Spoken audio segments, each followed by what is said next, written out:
Very pleased to be here once again. Shalom to you all. Being last guy is very challenging, and many of the things I wanted to say have already been said.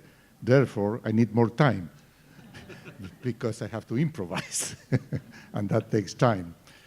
So, I'm a very obedient panelist, and I took seriously the title of this panel, which is to remind my other panelists is less obedient. Economic principles versus social norms, harmony, or conflict. So let me try to refer to the title of this panel. If you ask this question to an economist, how does an economist answer? It depends. It depends how you define economic principles. It depends how you define social values. But if you define economic principles in the usual narrow way that we typically do, meaning by that just pursuing economic efficiency and maximizing growth of GDP. And if we take social values to mean what we typically mean in normal discourse, which is pursuing a more equitable, just, fair society, then the probability of having conflict rather than harmony is very high. But that was not the perception for the most part of the last generation, the last 25 years. Indeed, since 1989, when the Berlin Wall fell, and the capitalist market economy model started to expand to essentially encompass the whole world, the whole relevant world. There is always North Korea, and I think we should keep it that way to remind us of why we are doing what we are doing. It's very important not to forget that, okay? But most of the world, for the first time ever in history, has adopted essentially the template of a market economy, each country with its own variations. If somebody would have told me when I was a young lad in Argentina, that was not long ago, that Latin America was going to embrace a market economy in good faith, for the most part, this is Latin America. If somebody would have told me that that would have happened in Africa and East Asia and Eastern Europe, I would have thought that you are out of your mind. But this has happened.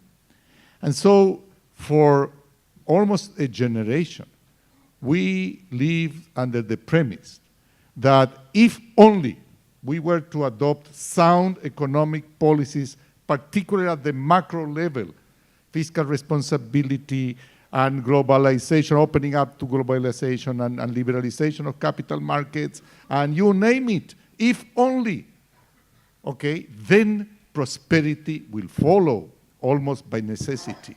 And we live through the great moderation and all these very catchy phrases that were repeated also in this forum, that under those titles or cliches was the belief that social values, yes, but that will be okay, as we say in Hebrew, yeh beseder, if only we follow the manual. And there was a manual to follow.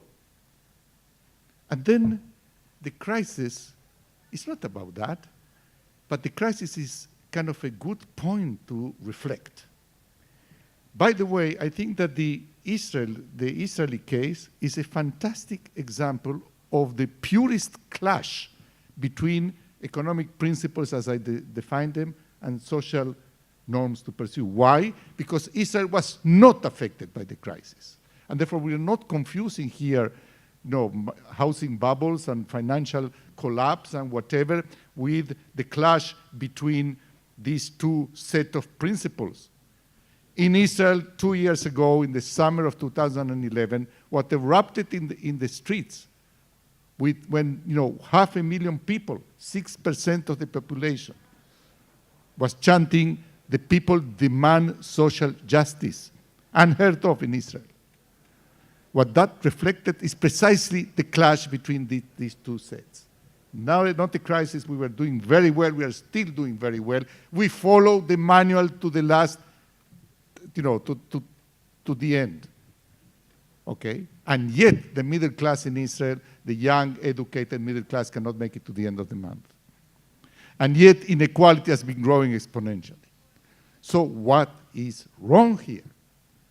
And I strongly believe that this is the greatest challenge from now on, is to provide sound answers to this challenge, because people are not going to tolerate for long this divergence between a world that for the first time in history can offer material well-being to most people.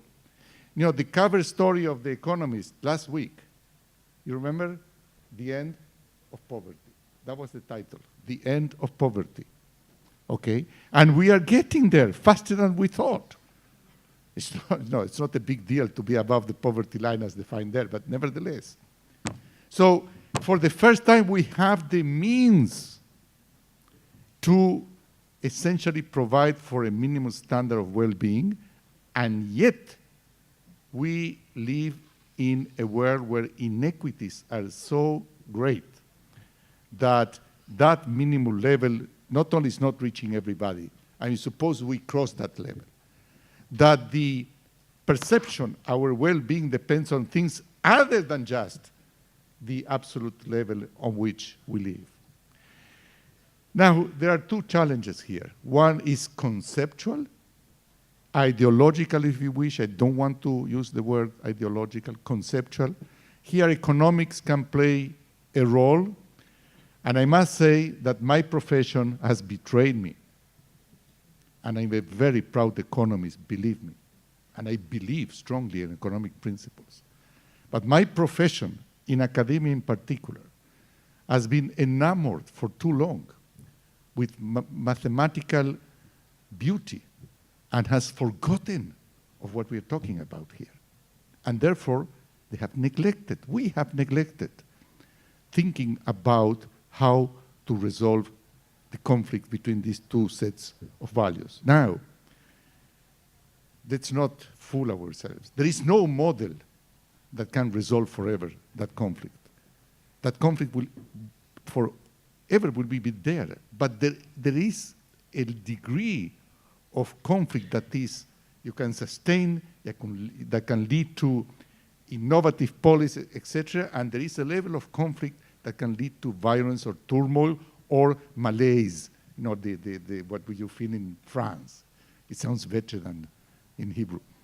And that sort of conflict we have to resolve. Now, a few words and I will stop there. For sure, the expectation that governments can provide all the answers is wrong. That expectation grew very strongly after the Second World War, the welfare state, etc. Again, the feeling was that if only we will be, wise Keynesians or whatever, then governments can do it. You can do it, the government. Not true. The governments are less potent now than they were back then. There are many more limitations. And by the way, with the rise in standards of living and education, people want more participation. More participation means more checks on the government. We are much less free as governments to operate now. And it's good that it's that way, but we have to recognize that. And therefore, we have to understand that what's needed is, on the one hand, a conceptual revolution. And if there is time later on, I can sort of suggest along what lines. And secondly, a revolution in our thinking about who are the stakeholders and who are the key players that need to enter the arena. The government for sure, but also, yes, Ronald, the third sector and the business sector and so forth. It cannot be that this game will always be an antagonistic play, in the sense of, I as a government will tax you, you will try to evade me, then all the time we'll be playing kind of a prisoner's dilemma kind of thing. No. It has to change, and it can change. That's what's so remarkable about it. So, essentially, I think that we are not in a world that can be adjusted at the margins. We need a new model, a new thinking, both about the fundamentals and both about the players in this game. Thank you.